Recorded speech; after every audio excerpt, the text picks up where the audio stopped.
Hello all, welcome back to my channel. మనం ఈరోజు ఇంట్లోనే టేస్టీగా చేసుకుని సగ్గుబియ్యం వడలు చూడబోతున్నామండి. ఇవి చాలా తక్కువ ఇంగ్రీడియంట్స్తో పాతకాలం పద్ధతిలో చూపించబోతున్నానండి. చాలా టేస్టీగా ఉంటాయి.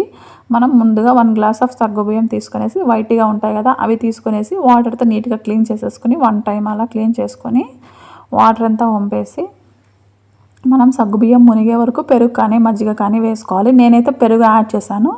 పెరుగు అనేది కొంచెం పుల్లగా ఉంటే వడలు చాలా టేస్టీగా వస్తాయి.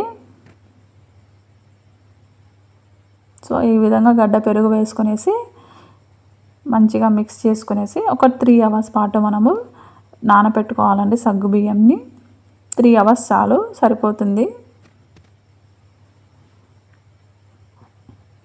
మనం లిడ్ క్లోజ్ చేసుకునేసి ఒక 3 అవర్స్ పాటు నానబెట్టుకోవాలి. మనం ముందుగానే ఒక ఆనియన్ని పొడవుగా కట్ చేసి పెట్టుకోవాలండి, పెద్ద ఆనియన్. నెక్స్ట్ మనం ఒక ప్యాన్ తీసుకునేసి ఆయిల్ వేసేసి పోపు వేసుకోవాలి. ఆవాలు, జీలకర్ర, కొంచెం ఎక్కువ పచ్చిశనగపప్పు, కరివేపాకు, ఒక ఎండుమిర్చి వేసుకునేసి ఫ్రై అయిన తర్వాత మనం ఆనియన్స్ వేసేసి ఫ్రై చేసుకోవాలి. హాఫ్ వరకు మాత్రమే కుక్ చేసుకోవాలండి ఆనియన్స్. మిగతా హాఫ్ మనకి వడలు ఫ్రై అయ్యేటప్పుడు వేగిపోతాయి.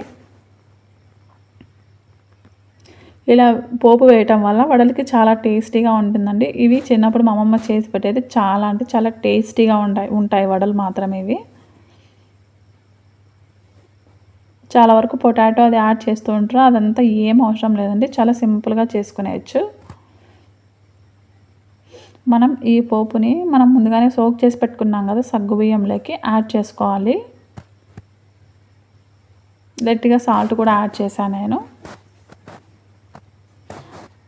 యాడ్ చేసుకునేసి మనం రైస్ ఫ్లోర్ కూడా యాడ్ చేసుకోవాలండి. బియ్యం పిండి, పచ్చిమిర్చి పేస్ట్ కూడా యాడ్ చేశాను. పచ్చిమిర్చి, అల్లం పేస్ట్ యాడ్ చేసేసాను. అది కొంచెం క్లిప్ మిస్ అయింది.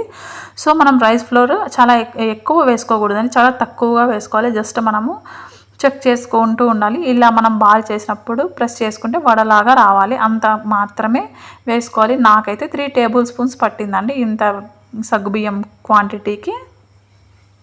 నెక్స్ట్ మనం ఒక పాన్లో ఆయిల్ వేసేసి హీట్ అయిన తర్వాత ఇలా వడల్లాగా ప్రెస్ చేసుకునేసి వేసుకోవాలి.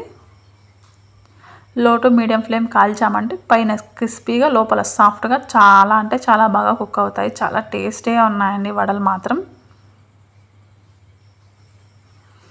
ఒకసారి ఈ విధంగా ట్రై చేసి ఎలా ఉందో కమెంట్ సెక్షన్లో కమెంట్ చేయండి. ఇలాంటి మరిన్ని ఇంట్రెస్టింగ్ రెసిపీస్ కోసం నా ఛానల్ లైక్ చేయండి, షేర్ చేయండి, సబ్స్క్రైబ్ చేయండి. Thank you.